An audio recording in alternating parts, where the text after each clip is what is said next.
মৃত্যু কতটা কষ্টের এই কথাগুলো শুনলে কিছুটা বুঝতে পারবেন। মৃত্যু খুবই কষ্টের। মৃত্যু হলে দামি বিছানা ও কষ্টের অর্জিত বাড়ি থেকে নিচে নামিয়ে মসজিদের পালঙ্গে শুইয়ে দেওয়া হবে। মসজিদের মাইকে জানিয়ে দেওয়া হবে মৃত্যুর সংবাদটি। আত্মীয় স্বজন, পাড়া প্রতিবেশী শেষবারের মতো আমার চেহারাটা এক নজর দেখতে আসবে। বড়ি পাতা দিয়ে পানি গরম করে সেই পানি দিয়ে শেষ গোসল করাবে আমাকে। দামি ও রঙিন পোশাক নয়, বাজারের সাদা কাফন শরীরে জড়িয়ে দেওয়া হবে।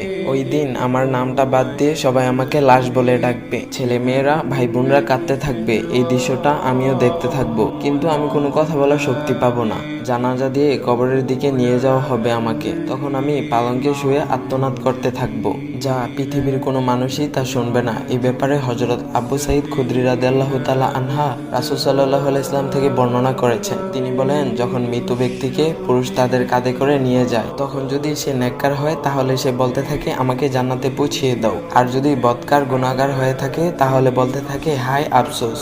মানুষ ছাড়া সবাই তার আর্তনাদ শুনতে পাবে, আর মানুষ যদি মৃত ব্যক্তির আর্তনাদ শুনতে পেত তাহলে তারা বেহুশ হয়ে পড়ত। সহিহ বুখারী। কি নির্মম পরিণতি হবে তখন আমার। কবরের পাশে আমাকে রেখে দুজন কবরে নামিয়ে দেবে। তখন আমি ভাবতে থাকবো এই দুইজন হয়তো আমার সঙ্গী হবে। হঠাৎ তারা আমাকে রেখে উঠে যাবে। আমি চিল্লিয়ে কাঁদতে থাকবো।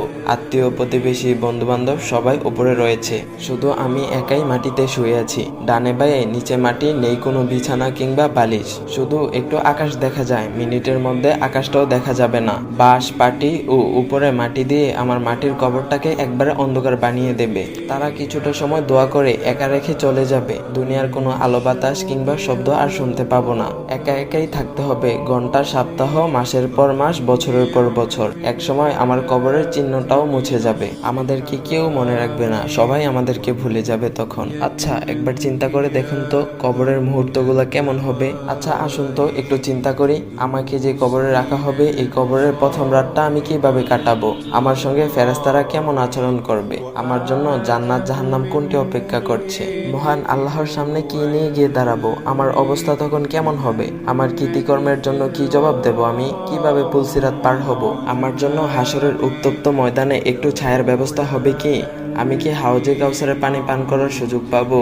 আসুন নিজেকে একটা প্রশ্ন করি, আমি কে, দুনিয়াতে কেন এসেছি, আমার কাজ কি, এরপর কোথায় যাব, আমার গন্তব্য কোথায়। এই প্রশ্নগুলোর ব্যাপারে কি কোনো চিন্তা ভাবনা আছে। আমি কোন পরিকল্পনা করছি। অস্থায়ী এই দুনিয়ার জীবনে প্রশ্নগুলো নিজেকে করুন এবং উত্তর খোঁজার চেষ্টা করুন। উত্তর